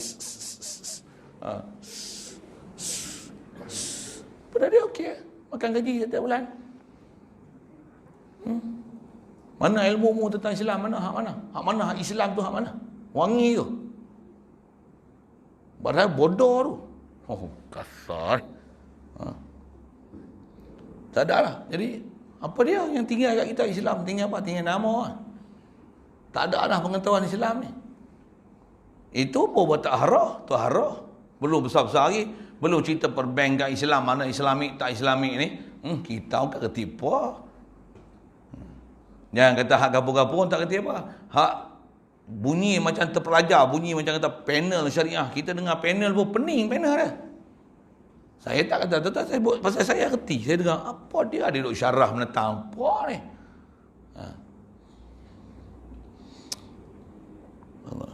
Kalau kita faham betul-betul, belajar hukum syarak betul-betul, kita akan memang tahu apa dia yang nama pahala, dosa, mana yang patuh syarak, mana tak patuh syarak. Pasal SOP kerajaan ada, SOP syarak kita tak bisa mengaji.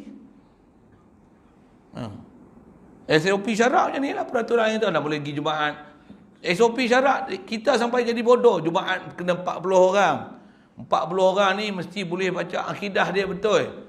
Sembahyang dia mesti betul. Sujud dia tepat betul. Tak ada pergerakan anggota banyak. Wuduk pun dia reti. Bacaan dia betul. Fatihah dia tak cedera. Tahiyat dia sebutan betul. Suara dia baca tu, suara dia boleh didengar dengan telinga. Dia tak baca dalam hati. Yang ni boleh panggil Jumaat tau. Yang ni baru nak boleh sah Jumaat. Bukan Haji Borong panggil. Yang tu tak biasa dicerita. Dia anggap macam semua orang dah reti. Tapi bila tanya, tak reti. Tambah imam kalau ada masalah apa-apa kan. Ataupun duk baca doa dalam sembahyang ni, duk baca kunut nazilah, Allahumma idfa'annal bala, khususan virus corona. Virus corona boleh batal sembahyang tu. Khususan COVID-19. Sebut tu orang putih COVID-19. Boleh batal sembahyang tu. Pasal apa? Sebut lapar yang bukan Arab dalam solat. Kita bukan bisa belajar. Tambah teks tu keluar pejabat agama pula tulis. Kena pejabat agama sekali. Kasar tak sebut ni. Saya sebut pejabat agama mana tak tahu lah kan. Yang tu yang khotik kena pandai hal ni mana. Pasal nak cerita apa ni? Ni jalan nak pergi Gua Salah ni. Tu orang yang bertugas satu hal, yang berwajib satu hal, orang yang berkuasa satu hal. Kita tahu tak ada kuasa pun, semua orang akan dipertanggungjawabkan. Apa dia yang tugas dia kena buat. Saya boleh bercakap lah. Yang mana saya boleh bercakap. Benda yang bukan bidang kuasa saya tak boleh buat lah. Jadi asal nak sebut apa? Kalau orang yang memang dapat hidayah ni, mana dia belajar, dia berguru, dia akan reti apa yang sepatutnya dia kena buat, dia akan perbetulkan dia supaya tepat patuh SOP, semua perjalanan dia, akidah dia, batin dia betul, zahir dia betul. Semak kalau bab-bab tu, saya sebut contoh tu, bab fiqh ni. Bab akidah, Wahabi tak Wahabi suku. Lepas tu,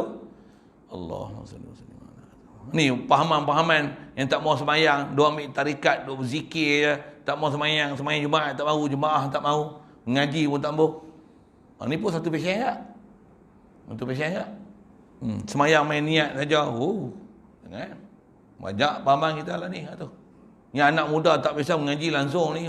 Ketum dadah ni. Masya Allah. Takut kita tengok. Macam mana ni nak pergi jalan ke Allah Ta'ala? Macam mana? Sambung tu. Ketika mana terdapatlah hamba itu merasakan di dalam dirinya benar-benar yakin, yang mana didorongkan oleh ma'rifah beserta keyakinan dengan perkara yang lain untuk bersedia bagi berbakti, taat dan menumpukan diri dengan melaksanakan ibadat terhadap Allah, Tuhan yang mencurahkan nikmat, yang mana siapa yang dicarinya itu telah pun didapatinya. Lagi diketahuinya yang sebelumnya ini dia seorang yang jahil kepadanya, tetapi bagaimanapun dia tidak mengetahui cara mana dia hendak melakukan ibadat itu dan apakah kemestiannya dalam perkhidmatan dirinya, sama ada yang zahir dan yang batin. Kalau orang yang memang nak menuju ke jalan Allah Ta'ala, dia akan perhati diri dia. Dia faham siapa Allah Ta'ala, dia akan belajar. Apa dia aku nak kena buat ni? Apa dia yang peraturan Allah Ta'ala ni? Satu, tak dapat tidak, mesti kena duduk tempat mengaji. Sama ada pergi duduk tempat tu khas ataupun berulang ke apa, tapi ilmu yang sepatutnya dipaham mesti diselesaikan. Pasal rata-rata kita kalau jangan kita duk ikut sistem kebangsaan ni, rata-rata berani kata kita punya ilmu perdoain pun tak lepas. Apatah lagi perdoain katalah kita belajar, tapi belajar masa kanak-kanak tu. Kita punya level kanak-kanak. Label kanak-kanak tadika, label sekolah rendah. Kita belajar agama masa tu pun bodoh ni. Dahlah diajar pun ilmu level kanak-kanak. Satu. Kan? Masa darjah rendah, dia takkan ajar ilmu cara alim ulama tutup guru. Boleh faham kan? Mesti ajar cara budak-budak punya. Kita belajar masa tu lah ajar kita belajar. Ada sekolah kafar tu pun yang pergi sekolah kafar. Yang tak pergi sekolah kafar, yang terkapar-kapar ni. Macam mana? Yang tak biasa dapat sekolah kafar tu, yang sekolah kebangsaan aja. Macam apa ilmu agama yang dia belajar? Tambah pula masuk sekolah kebangsaan, pakai memang pakaian Islam dah, tutup aurat apa nak sebut. Pergi sekolah ulang alik, rupanya Quran pun tak boleh baca, tinggal subjek agama, subjek pula subjek relatif, tak wajib ambil, habis. Quran apa pun tak boleh baca. Betul habis PM, cari kerja, cari duit. Itu cari bini, cari tok laki. Dapat beranak cucu. Ni sekarang pun nak semayang. Apa dia ilmunya ada ke tak? Apa dia? Yang tu yang kita sedar. Kalau kita sedar lah macam mana? Betul nak belajar lah macam mana? Bukan keadaan dia pergi masuk universiti. Bukan. Yang saya sebut. Kasar sikit lah saya punya bahasa ni kan. Masa masuk universiti, dia lebih kepada persijilan. Yang tu lah. Kalau mengaji pun kat masjid ada apa? Pengajian, ada SPM. Sijil pengajian masjid. Ada. Ipoh ada buat kita kat Perak ni. Tapi lebih pada sijil memang pengajian dia ada tertib macam ni, tapi lebih pada sijil. Bukan sebenarnya nak mengaji betul-betul. Kita pula masjid pula kadang-kadang kita panggil guru yang kita panggil pula untuk mengajar ni betul-betul yang memang betul-betul memang nak mengajar, yang memang dia bersungguh-sungguh untuk mengajar, bagi kita bagi terpelajar, ataupun dia mengajar melepaskan batuk di tangga. Bahasa kita selalu sebut itulah kan. Mengajar pun sambil lewat. Ni cukup tu. Saya tak boleh, saya tak berhenti, tempat saya tak boleh berhenti. Tak cukup SOP saya tak berhenti Mampulah SOP mu. Dia tak kira SOP aku. Sikit, saya yang pasal macam tu lah. Samsing sikit. Dia ada kira SOP masa dia. Yang ni nak ajar 30 minit, 40 minit. Kita apa? Mari sini pun sejam lebih lah. Kurang-kurang pun pergi balik 2 jam. Patutnya ngajar 2 jam. Saya berkira macam tu. Takat nak ngajar 40 minit, mu tak pergi duit, tak pergi makan minum ke aku, tak apa. Tapi bagi aku mengajar, mu dengar balik-balik aku nak ajar apa dia. Saya macam prinsip tu. Ada orang tak ada dah. Janji, tengok malah. Tak apa, tuan-tuan, kita tutup lah dulu boleh. Belah tu. Ada, saya bukan gitu. Mu nak dengar ke, mu nak sakit hati ke, janji. Apa yang sepatutnya saya cerita, saya kena cerita. Mudah-mudahan cerita tu boleh mengetuk hati, tuan-tuan sedar, bangun. Betul kan? Jadi asal dia nak sebut tu, dia kata orang yang memang dia dah faham perjalanan ni, apa cara sekalipun untuk dia dapat ilmu, memang dia akan cari. Yang ni yang Rasulullah kata, belajarlah sampai negeri Cina. Kalau Rasulullah tak sebut macam tu pun, dia akan pergi. lautan api sanggup dia renangi. Siapa? Keluar habis harta benda dia untuk pergi dapat ilmu, untuk dapat mengaji, untuk pergi belajar. Duduk tempat tok guru yang boleh tunjuk ajar dia perjalanan satu-satu, zahir batin tu, dia akan pergi. Jauh pun dia akan sanggup pergi. Kalau orang faham, ni kehidupan dia. Kalau orang yang tak faham, dia tak pergi kehidupan dia untuk cari agama, cari Allah. Bahasa dia itu, nak kenal Allah, nak faham agama, dia kan hidup di atas matlamat itu. Matlamat dia apa? Cari makan. Mana tempat boleh cari makan, mana pendapatan besar, situlah dia pergi. Tinggal anak bini, tak pun bawa anak bini sekali, akan berkampung tu, beli tanah itu, yang penting inilah tempat pendapatan besar aku. Modal walaupun kecil, pendapatan aku besar, aku duduk sini. Dia duduk sini bukan di atas dasar ada tok guru mengajar, tapi di atas dapat pendapatan besar. Nak kata-kata kita hak tu orang betul tak? Siapa duduk sini? Siapa duduk siap? Pasal duduk rancangan. Dapat tanah kerajaan bagi, dapat sawit, dapat getah, satu duduk siap. Kalau pergi panggil duduk pondok macam mana? Tak nak mari tak? Lepau duduk pondok. Apa saya nak sebut? Saya nak bagi contoh tu lah kan. Jadi sepatutnya kita punya pergerakan ni orang Islam ni, macam mana? Kita mesti bergerak di atas nak pergi mengaji, ada tok guru, itu cari makan kita. Bukan cari makan kita mana boleh cari makan minum, bukan. Maksudnya kita punya usul kita, apa je teras kehidupan kita, agama tu.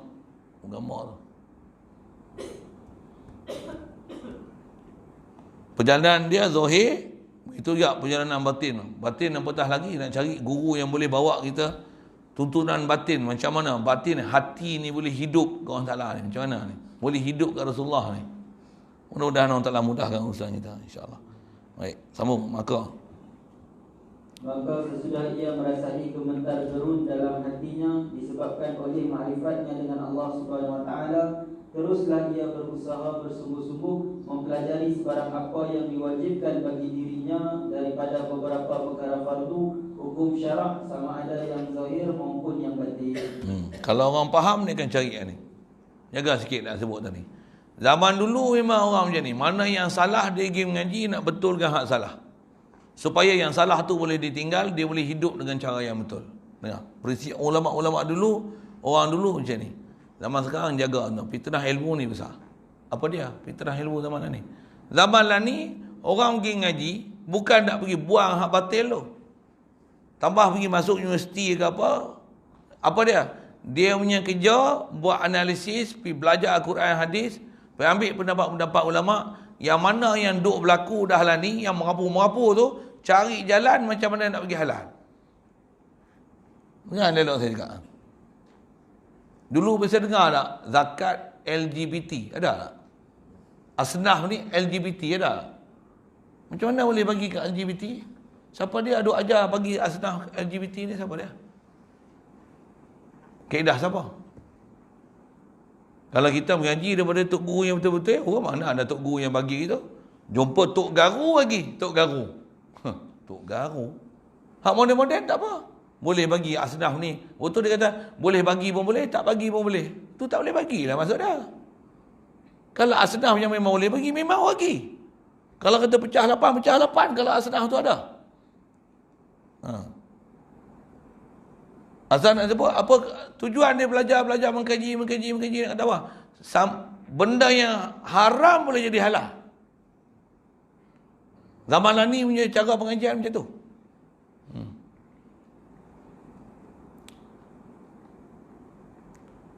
Benda yang salah boleh jadi betul. Kalau katalah duk kelahi dengan Wahabi ni, dia akan cari jalan sampai dia ada pendapat. Nak kata Allah tak arah pun boleh, nak kata Allah Ta'ala tak bertempat pun boleh. Nak ngaji sifat 20 pun tak apa, nak ngaji kata Allah Ta'ala tak arah pun tak apa, boleh mereka, masing-masing ada pendapat. Api punah dah. Punah. Zaman ni macam tu. Tujuan dia tak mau kelahi.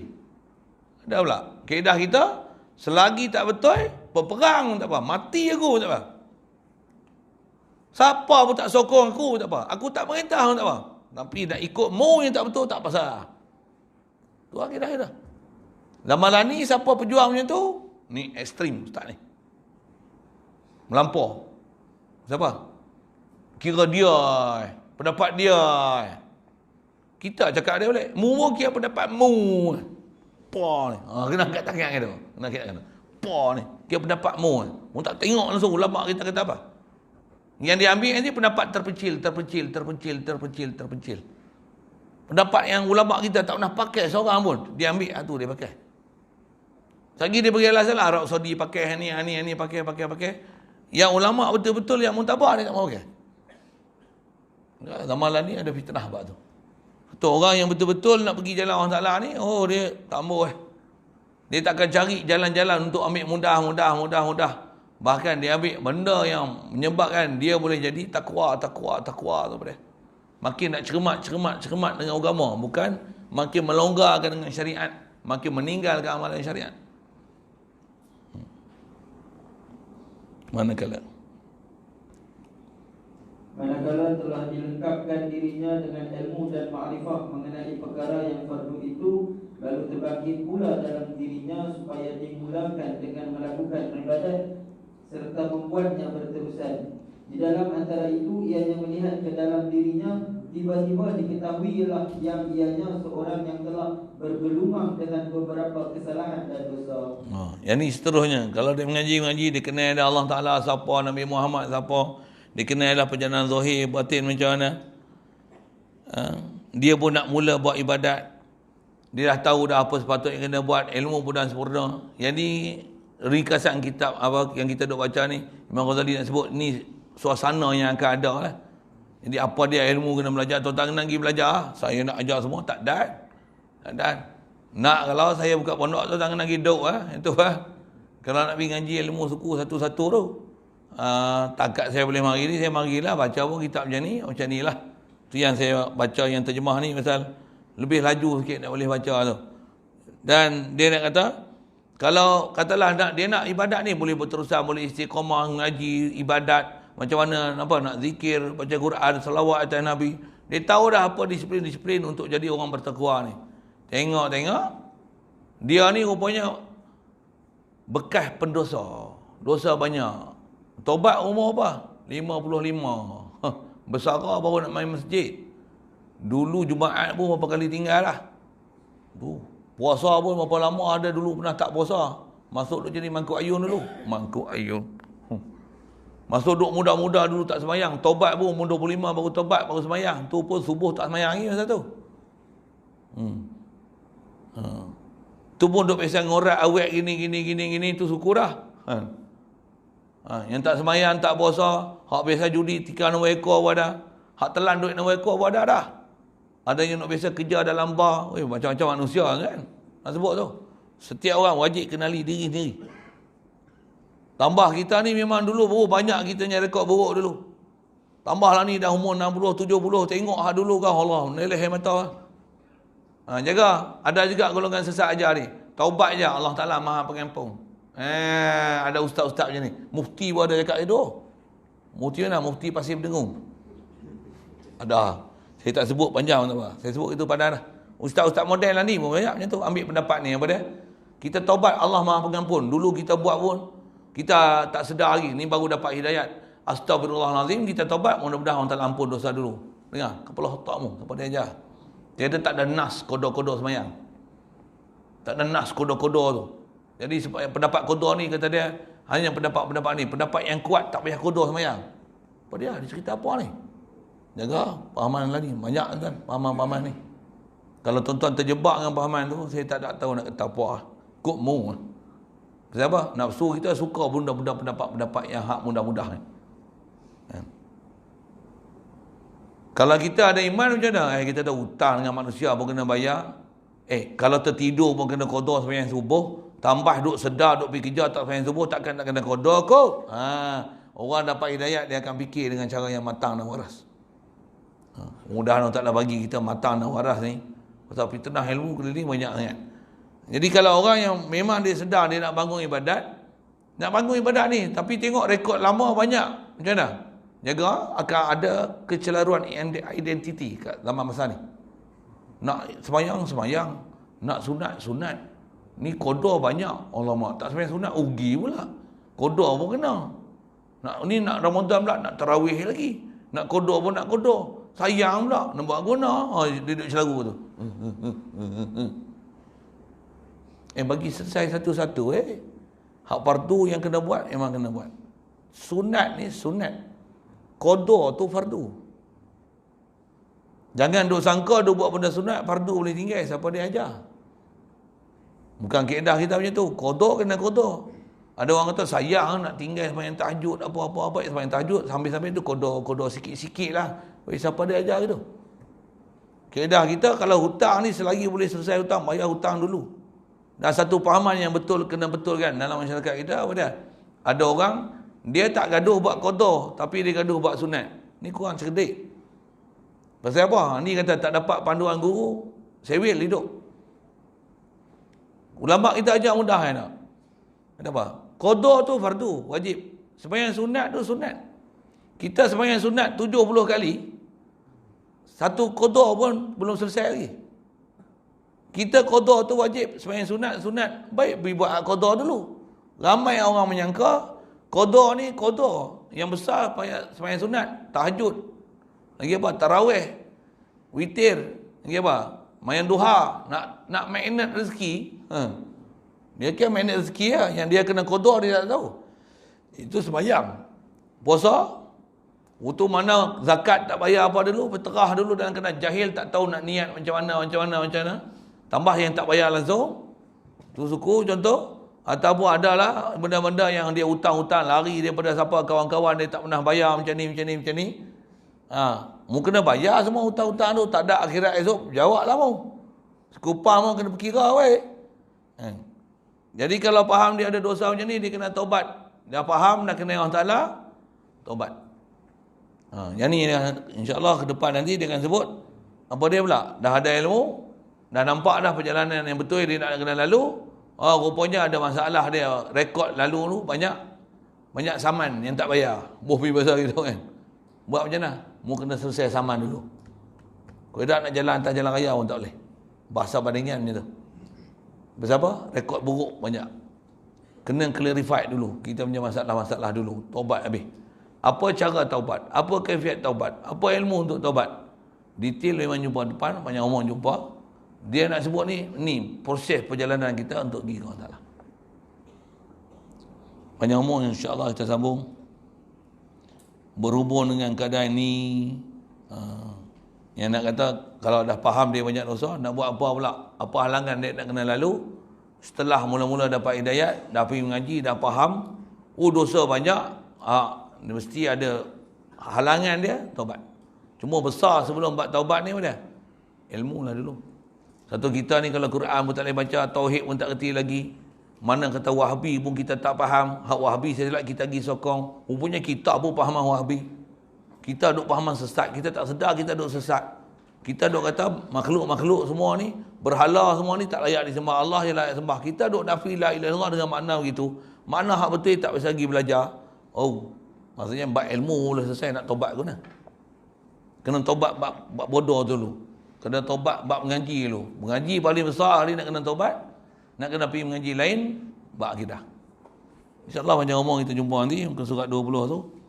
Mudah-mudahan dia beri kesempatan pada kita, insya-Allah. Soalan kerana kita apa sebut? Assalamualaikum warahmatullahi wabarakatuh. Waalaikumsalam warahmatullahi wabarakatuh. Dalam Islam, akhlak itu lebih luas dan sumur. Orang yang tidak solat, tidak puasa, sering melakukan yang dilarang, orang itu dianggap tidak berakhlak. Ya. Walaupun dia baik bagi pandangan manusia. Mohon penjelasan Ustaz. Ya. Jelas tak tu? Walaupun perangai baik, suka tolong orang, muka manis, cakap lemah lembut, tak solat, out. You tak solat. Kalau saya suka lebih pada awal lagi. Ada orang lemah lembut, akhlak mulia, suka tolong orang, sembahyang kuat. Tapi Allah Ta'ala duk atas arah. Dia bersemayam yang layak dengannya. Allah Ta'ala ada mata, ada muka. Wahabi rupanya. Pahaman sesat. Walaupun berakhlak molek. Comel loteng nampak. Nampak warak.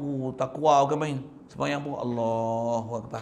Tapi bila tanya dia apa pendapat Syekh tentang Allah Ta'ala, kata dia masing-masing ada pendapat. Ada ulama kita yang mengatakan Allah bersemayam atas aras yang layak dengannya. Allah duduk atas aras pun boleh, kata dia, tak ada masalah. Jadi pun ahli sunnah wal jamaah juga. Ya. Jadi masuk parit habis. Punah akidah. Tambah pula orang pakai jadi kiblat panduan ilmu untuk dia. Satu kaedah kita dalam syarak, nak tengok akhlak tak akhlak, mesti di atas akidah yang sahih, mesti amalan di atas amalan yang SOP syarak. Nak kira dia ni fasik tak fasik, mesti tengok SOP syarak.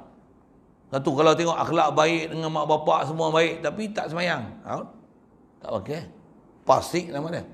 Ni walaupun semua baik, tolong-menolong, pakai kopiah jubah serban, jadi mufti ke, jadi apa kan, menteri kan, boh pergi bahasa gitu kan. Dia tengok akidah dia, dia kata Allah tak arah, pergi, pergi.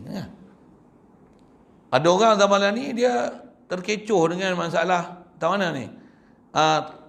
Istilah ada tokoh, ni tokoh, ni tokoh, dia tu kan. Tambah pula bukan saja tokoh, ada jawatan, ni mufti, contohlah saya bagi contoh tu, ni menteri, yang ni PU, ni selebriti, ni Tanjahlah Ustaz, ini Ustaz TV3, ni Ustaz masuk TV, ni TV9.